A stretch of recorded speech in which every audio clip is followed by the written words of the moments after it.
Vamos a empezar con una introducción, unas ideas básicas de lo que es control automático de sistemas. Déjame empezar con un pequeño ejemplo. Aquí tomé como sistema un tocadiscos, y aunque esto tal vez no sea el sistema más actualizado, pero por lo menos un sistema bien visual. Podemos hasta pensar, ver qué es lo que está pasando en el sistema.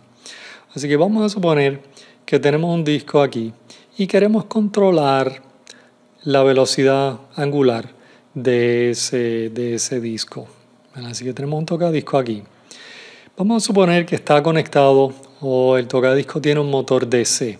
El motor DC, pues la velocidad depende del voltaje que uno le ponga, ¿verdad? Mientras más alto el voltaje, más rápido gira.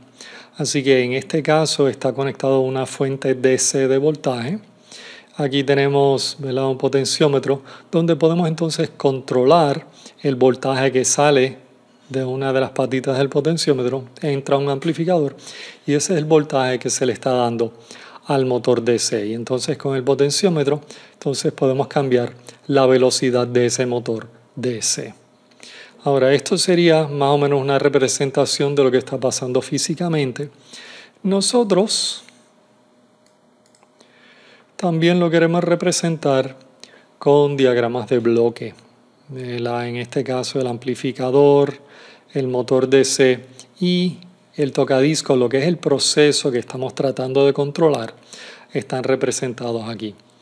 Claro, nuestros sistemas van a tener entradas y salidas. En este caso, la entrada es voltaje, pero ese voltaje representa, ¿verdad?, una velocidad angular deseada. Y la salida del sistema, lo que estamos tratando de controlar, en este caso, sería esa velocidad. Ahora, esto es un sistema lazo abierto en el sentido de que nosotros le damos la entrada y sale algo.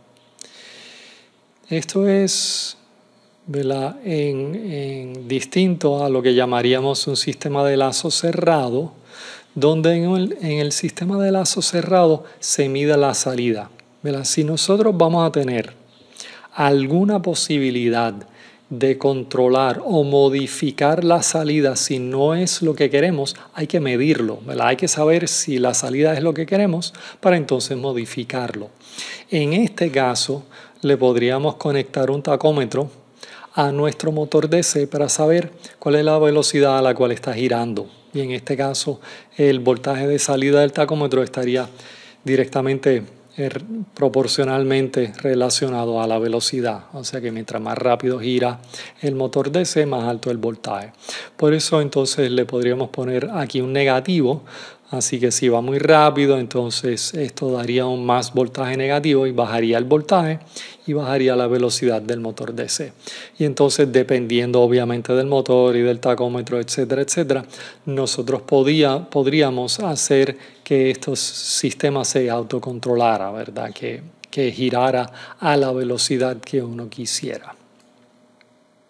También hacemos lo mismo con nuestro diagrama de bloque, ¿verdad? Cogemos el diagrama que tenemos antes, incluimos el lazo de retroalimentación, ¿verdad? Closed loop implica que hay un sistema de feedback o de retroalimentación. En este caso el tacómetro, lo que mide la salida y se lo estamos dando otra vez de entrada.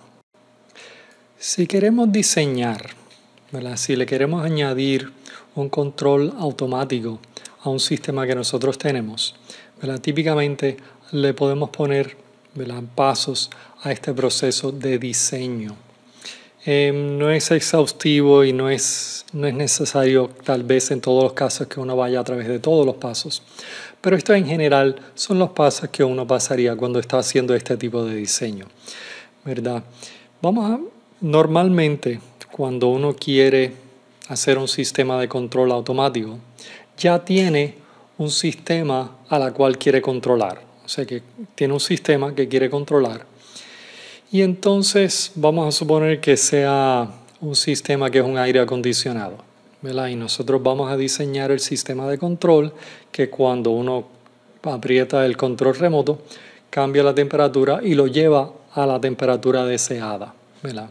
Normalmente hay requisitos en eso. En otras palabras, por ejemplo, en el sistema de aire acondicionado, cuando cambiamos la temperatura, algunos requisitos podrían ser cuán rápido llega a la temperatura, cuán cerca queremos que se quede a la temperatura final. Nosotros sabemos que, ¿verdad?, la gente abre las puertas, sale, entra de un salón, o sea que hay disturbios en el sistema. Y nosotros queremos pues mantener la temperatura. Un requisito sería cuán cerca queremos que se quede, etc. Entonces cogemos los requisitos y lo cambiamos o diseñamos un sistema físico que va a responder a esos requisitos, ¿verdad? Esto sería, ¿verdad?, el sistema físico en este caso, y entonces de eso sacamos lo que se llama el Functional Block Diagram, un diagrama de bloques donde cada uno de los bloques pues es una parte del sistema físico. Podemos crear un esquemático, pero entonces para nosotros diseñar necesitamos tener los modelos matemáticos de cada elemento en nuestro sistema. Y una vez que tenemos los modelos matemáticos, entonces reemplazamos o hacemos otro diagrama de bloque donde reemplazamos cada una de las cosas aquí con su modelo matemático. Y con ese una vez que tenemos esos modelos matemáticos, podemos simplificar tal vez el sistema, ¿verdad? Una vez que, por ejemplo, podríamos incluir tal vez estos tres. El elemento de control, el actuador y el proceso, tal vez lo podríamos combinar en solamente una cajita en nuestro diagrama de bloque, y entonces podemos diseñar. Y diseñar quiere decir le damos entradas de prueba y vemos cómo responde el sistema, ¿verdad? Responde, hace lo que nosotros queremos, cumple con las especificaciones. Típicamente las ondas o las entradas que nosotros usamos para probar el sistema en controles, ¿verdad? Bueno, casi nunca usamos un impulso, ¿verdad? ¿Verdad? Un impulso realmente es infinitamente alto, infinitamente estrecho. No es bueno prácticamente, pero sí es bueno en algunas situaciones matemáticas. Pero una función de escalón, si lo usamos, esto es normal, una rampa y entradas sinusoidales, ¿verdad? Volviendo al ejemplo del aire acondicionado, cuando nosotros apretamos el control remoto y le cambiamos la temperatura, eso sería un cambio de escalón. Vamos de una temperatura a otra temperatura. Eso sería una entrada que serían entonces un escalón. Aquí hay un problema de asignación que pueden hacer con este tema.